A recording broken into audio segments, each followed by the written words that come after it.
Now that we've looked at how lookup works, let's look at how deletion works. Now, deletion uses a similar approach as lookup does, but if we actually find an item, then what we have to do is we have to remove it, and then we have to do a bit of shifting. So the way that it works is as follows. So as an example, let's look at the value EEE. And as before, let's set the local variable distance here to 0. So the place where we'd first look at would be right here. Again, the natural spot for E would be at position 1, right here, at index 1. And we see that, of course, it's not there. And we see that the distance of this here is 0. So we can keep looking here. So we look in the next one here, increment the distance. And then with this, we see, okay, EEE is not DEF. The distance here is less than the distance here. So we can keep looking here. And with this, we see that, here is EEE. We see that EEE is present here in the hash table. And so what we can do now is remove it.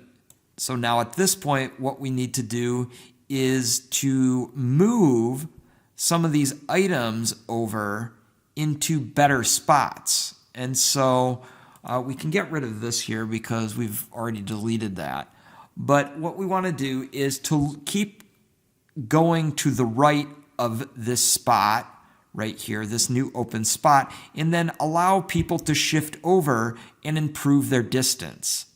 So the way we do that is ZZZ can improve from 2 to 1 because it's going to be one spot closer to its home position. ZAA gets to move over here. This 3 gets to change to 2.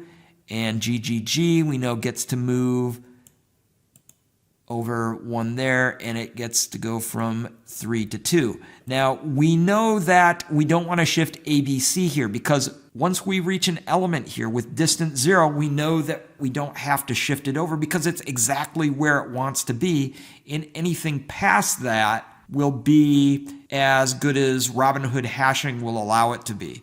So at this point, we stop the shifting.